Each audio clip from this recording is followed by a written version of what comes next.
Muncul berbagai spekulasi penyebab jatuhnya helikopter yang menyebabkan Presiden Iran Ebrahim Raisi dan rombongan meninggal dunia pada Minggu 19 Mei 2024. Mantan Menteri Luar Negeri Iran Muhammad Javad Zarif menilai Amerika Serikat ikut bertanggung jawab atas insiden ini. Selain Raisi, kecelakaan itu turut menewaskan Menteri Luar Negeri Iran Hossein Amir Abdollahian. Kemudian Gubernur Provinsi Azerbaijan Timur, Malek Rahmati, dan Mehdi Mousavi selaku kepala tim pengawal Raisi. Zarif menuding Amerika Serikat turut berkontribusi terhadap tragedi tersebut. Pasalnya, Washington sebelumnya memberikan sanksi atas penjualan peralatan penerbangan ke Iran. Sanksi tersebut menghalangi Iran untuk memelihara fasilitas penerbangan secara baik. Zarif menambahkan, kecelakaan itu akan dicatat dalam daftar hitam kejahatan Amerika terhadap bangsa Iran. Diketahui helikopter yang terlibat dalam kecelakaan itu adalah Bell 212. Pesawat berbilah 2 buatan Amerika Serikat ini mampu membawa 15 orang. Helikopter yang berusia sekitar 10 tahun itu sulit dirawat karena sanksi Amerika Serikat sehingga menyulitkan Iran untuk mendapatkan suku cadang atau pesawat baru. Sanksi-sanksi tersebut bahkan berlanjut dan diperluas, khususnya menargetkan dugaan program nuklir Iran. Prosesi pemakaman Presiden Iran Ebrahim Raisi yang meninggal dunia dalam kecelakaan helikopter dimulai pada Selasa 21 Mei 2024 waktu setempat. Rangkaian prosesi akan digelar selama beberapa hari di beberapa kota di Iran, hingga akhirnya Raisi dimakamkan di Mashhad, kampung halamannya, pada Kamis 23 Mei nanti. Kematian Raisi bersama para pejabat tinggi Iran lainnya, termasuk Menteri Luar Negeri atau Menlu Hossein Amir Abdollahian, telah membuat Teheran menghadapi masa depan yang tidak pasti, seiring meningkatnya ketegangan regional dan ketidakpuasan di dalam negeri. Pemerintah Iran telah mengatur prosesi selama beberapa hari selama masa berkabung diberlakukan secara nasional selama 5 hari yang berpuncak pada pemakaman Raisi. Raisi diketahui meninggal dunia pada usia 63 tahun dan pernah dipandang sebagai calon penerus pemimpin tertinggi Iran, Ayatollah Ali Khamenei. Wakil Presiden untuk urusan eksekutif Iran, Mohsen Mansouri, yang ditunjuk menjadi Kepala Komite Perencanaan Pemakaman dan Doa Pemakaman mengatakan sebuah prosesi digelar di kota Tabriz yang menjadi lokasi jatuhnya helikopter. Pada hari yang sama, jenazah para korban termasuk mendiang Raisi akan dipindahkan ke kota suci Syahkom yang menjadi tempat banyak ulama anggota elit teokrasi Iran dilatih. Jenazah para korban selanjutnya dibawa ke ibu kota Teheran. Seremoni besar-besaran akan digelar di Masjid Agung Mosalla di Teheran pada Rabu 22 Mei. Mansouri mengumumkan hari libur nasional dan penutupan kantor di seluruh Iran sepanjang hari itu agar prosesi pemakaman bisa berlangsung. Setelah itu jenazah Raisi akan dipindahkan ke tempat suci Mausoleum Imam Reza yang bersejarah di Mashhad. Seremoni pemakaman dan penguburan Raisi akan digelar pada Kamis 23 Mei mendatang di kota tersebut. Dilansir dari Mehr News, Khamenei akan memimpin sholat jenazah untuk mendiang Raisi sebelum dimakamkan.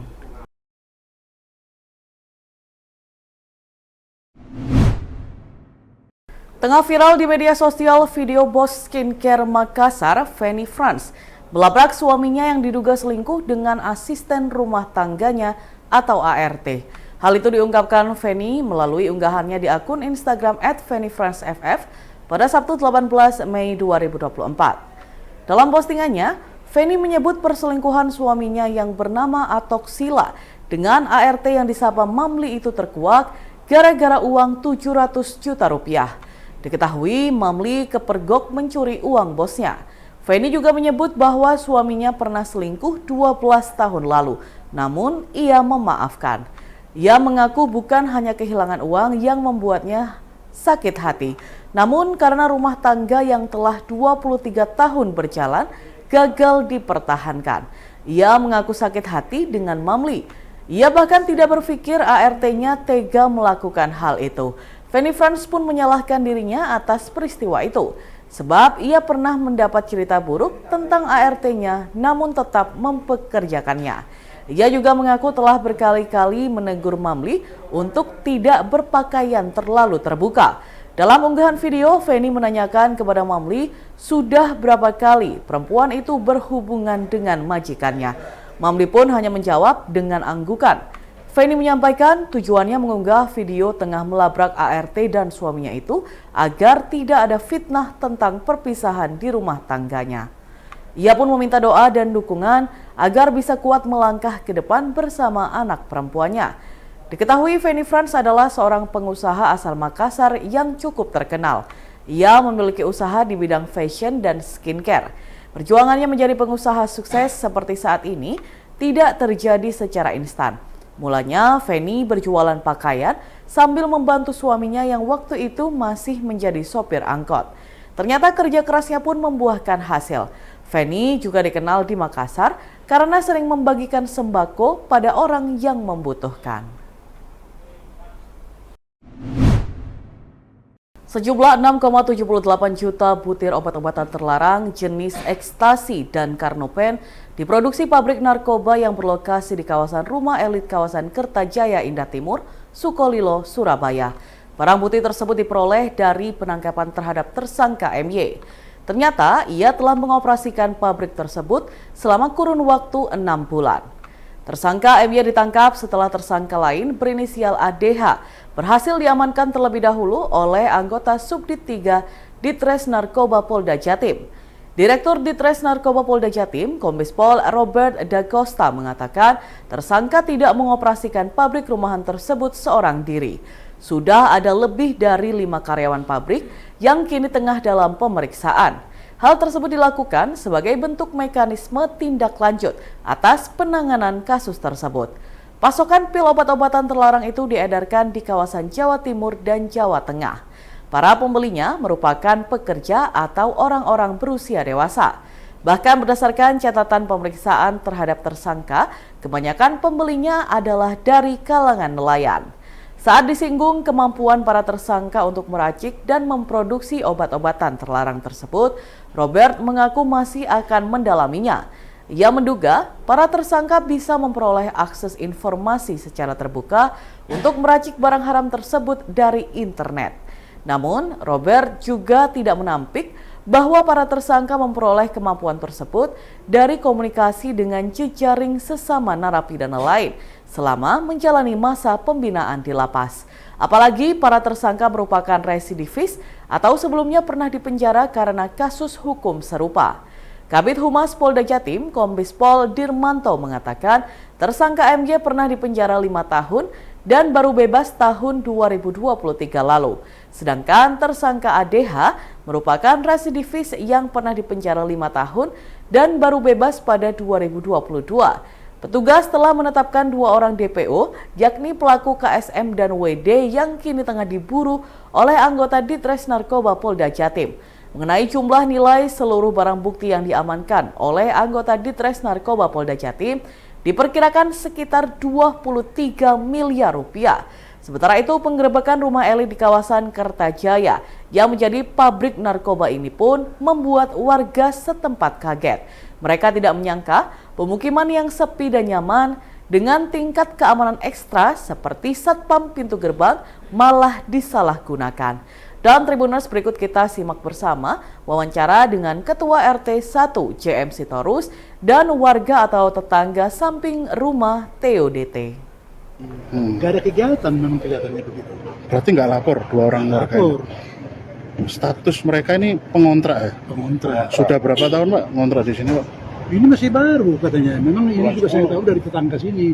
Katanya baru bulan 10 Pak ya? Bulan 10. Bulan 10. Itu sempat izin nggak Pak datang ke tempat jenengan untuk amit sewu untuk? Tidak ada sama sekali. Tidak sama sekali. Jadi kita juga kalau waktu pagi-pagi lihat sini, sepertinya memang nggak ada kegiatan apa-apa gitu. Artinya mulai dari awal mereka di tempat ini sini jadi sepi-sepi aja, Pak. Tidak ada Sepi.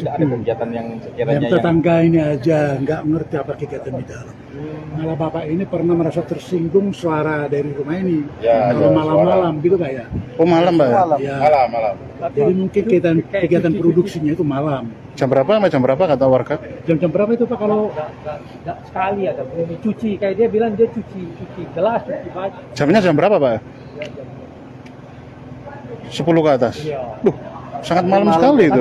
Satu kali itu toh. Oh, sampai jam berapa itu Pak? Nah, sebentar. Oh. Saya bilang, besok tapi pagi saya ketemu. suaranya rupanya agak berisik gitu, jadi sampai terganggu sebelahnya. Tapi Bapak satu ini kan kali rumahnya aja. sebelah ini. Oh. Tapi dia habis itu saya tanya ini kerja apa? Oh enggak, saya disuruh jaga gitu aja. Oh, suruh. Jadi saya hampir setiap pagi kan jalan sini pagi. Nggak ada kegiatan kelihatan apa, nggak. Orang juga tutup kelihatannya malah. Pak itu rumahnya siapa tuh Pak Asin? Setahun jenengan secara data administrasi DRT itu. Iya itu juga kurang tahu. Pak siapa gitu nggak tahu ya. Tapi rumah kontrakan ini Pak. Memang difungsikan untuk kontrak ya. Sudah dihuni sejak kapan? Sudah dihuni sejak kapan? Bulan 10. Tahun yang ini. Iya. Ya mulai bulan 10 kemarin itu. Tempat ini bulan 10. Iya yang bikin usaha narkoba ini ya bulan 10 itu. Pak itu sempat ada ini nggak Pak mobil truk datang sewaktu-waktu untuk ngambil barang kayak begini loh packing itu. Saya nggak pernah lihat. Nggak pernah lihat. Dapat laporan dari Tetangga satpam sini nggak ada? pun nggak ada yang tahu. Kan kemarin juga kita tanya-tanya juga tetangga sini. Katanya nggak pernah lihat di situ itu paling ada seperti 2 orang di situ, tapi itu pun jarang kelihatan. Gitu. Jadi sepengetahuan Bapak kesibukannya apa Pak? Aktivitas yang diketahui Pak RT Sama sekali enggak. Karena nggak tahu nggak ada izin. Awal pertama mereka tinggal di sini ada laporan nggak? Nggak ada. Nggak ada juga. Kalau tersangka ini selama transportasinya selama ini apa, Pak? Motor atau ada mobil sedan atau Kalau datang ke sini, kalau setiap ini Nah, itu katanya mana Bapak itu tadi? pakai mobil, Serena katanya Jarang. tetangga sebelah loh. Ya? mobil Serena ini. jarang. Mereka sebenarnya katanya tetangga jarang ke sini kok. Oh gitu. Jarang. Ya istilahnya nama usaha gelap seperti ini kan bagaimana supaya tetangga nggak tahu. Dan apa pelaku kan. ini juga nggak tidur sini katanya tetangga-tetangga. Hanya Dia tempat- masuk keluar lagi. Kayak transit gitu aja Pak. Iya tempat- betul. Oh iya. Pak ini harapan dari jenengan seperti apa Pak ini? Nah, dan mekanisme nanti untuk lebih men-screening penghuni baru dari pihak jenengan seperti apa? Nah, memang Pas semestinya penghuni baru itu harus lapor ke RT. Tapi kan kita kan selalu siap untuk mendatangi rumah kosong terus kapan. Nah, ini seperti juga sampai bulan 10 sampai sekarang itu hampir 9 bulan kan. Kita nggak tahu. Jadi harapannya memang nanti akan dibuat penghuni baru atau warga mungkin yang melaporkan ada penghuni baru bisa langsung lapor ke RT ya. Iya. Dan begitu harapan kita memang. Dan juga kalau ada mau melakukan kegiatan ya harus lapor juga kegiatannya apa. Oh gitu Pak ya. Iya. Lapor kegiatan juga. Iya. Karena ini kan awalnya Apa? nggak tahu kan cuma katanya kata tetangga yang sebelah cuma ngontrak ternyata ada usaha di dalam gitu. Jadi ya memang jadi rumah ini katanya tetangga juga yang penghuni lama sudah menjual ke yang pembeli baru. Pembeli baru mengontrakkan ke sini ya. Si pembeli baru ini nggak lapor siapa-siapa ya? Iya. Jadi penghuni Biasanya baru langsung pun ke kita nggak notaris tahu yang atau beli. apa gitu. Nggak tahu. Yang beli rumah ini pun kita nggak tahu. Kalau yang lama kita masih sempat tahu. Yang pemilik yang pertama, pemilik pertama. Ini kan sudah pemilik kedua terus dikontrakkan ke pelaku ini. Pindah kepemilikan itu tahun berapa Pak? Bapak Perkiraan tahu. sebelum Covid atau Kira-kira saat sebelum Covid. jauh sebelum Covid ya?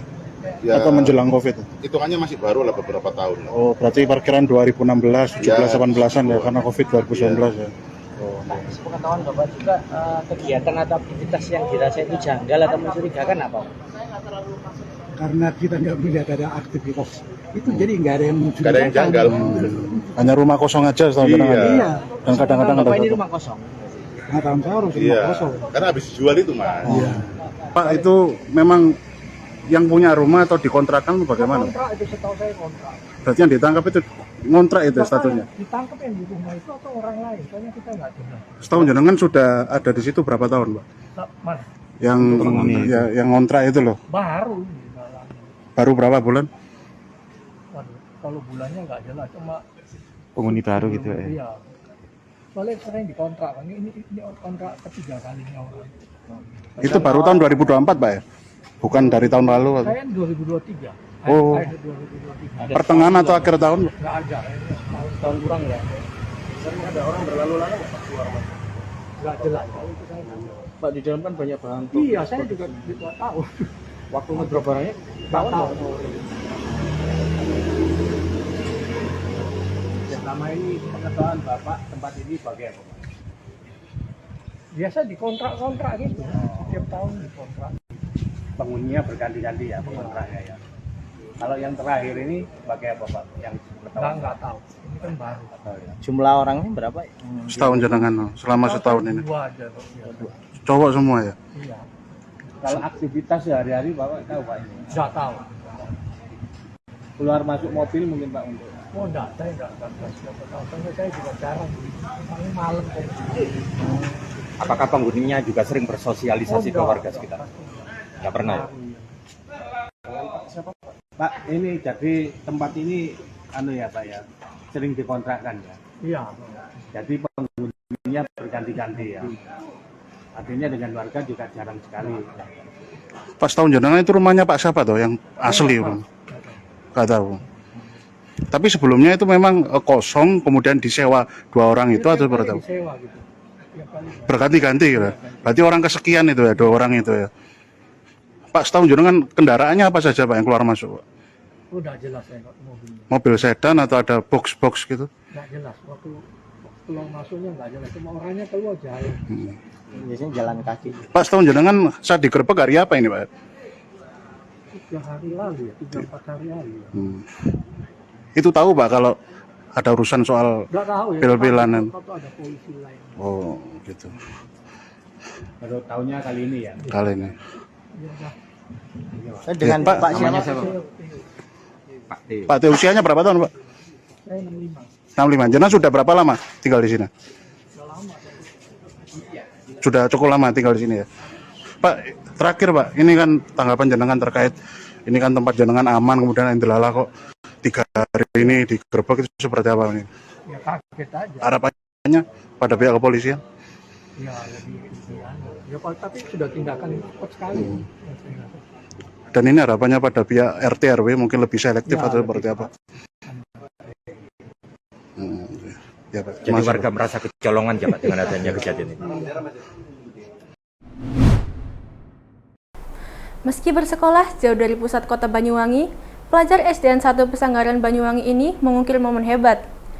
Felicia Dahayu, siswi kelas 5 di SD tersebut, mendapatkan kesempatan langka bertemu dengan pesohor teknologi, yakni CEO SpaceX sekaligus Tesla Inc., Elon Musk, di Sela World Water Forum atau WWF ke-10 di Bali pada Minggu 19 Mei 2024. Felicia merupakan siswi dari pelatihan dengan metode Smart Gasing yang difasilitasi oleh Pemkab Banyuwangi.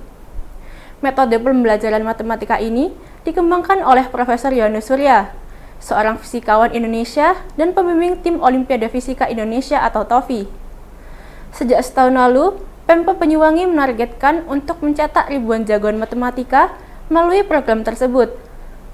Metode ini memadukan pengajaran matematika dengan pengembangan kecerdasan lainnya, seperti kecerdasan musikal, logika matematika, hingga kinestetik. Pertemuan Felicia dengan Elon Musk ini cukup menyita perhatian. Felicia hadir bersama pelajar dari Papua, yakni Jose Niroto. Dalam pertemuan tersebut, Elon Musk sempat memberikan tes kepada 2 bocah itu. Bupati Banyuwangi, Ibu Fistiandani menjelaskan bahwa Felicia dan Jose mendapat tantangan dari Elon. Mereka diminta untuk mengerjakan soal integral, yakni menghitung turunan volume bola. Dan jawaban dari kedua anak ini membuat Elon kagum. Ibu mengatakan bahwa Felicia dan Jose saat ini mendapat training khusus dari tim Profesor Yohanes Surya untuk menghadapi Olimpiade Matematika se-Asia, yaitu Asia Science and Mathematics Olympiad for Primary and Secondary School yang diikuti oleh pelajar terbaik se-Asia dan akan digelar tahun ini. Felicia terpilih oleh tim Profesor Surya karena berhasil meraih juara di Olimpiade Matematika di Bitung, Sulawesi pada November 2023 lalu.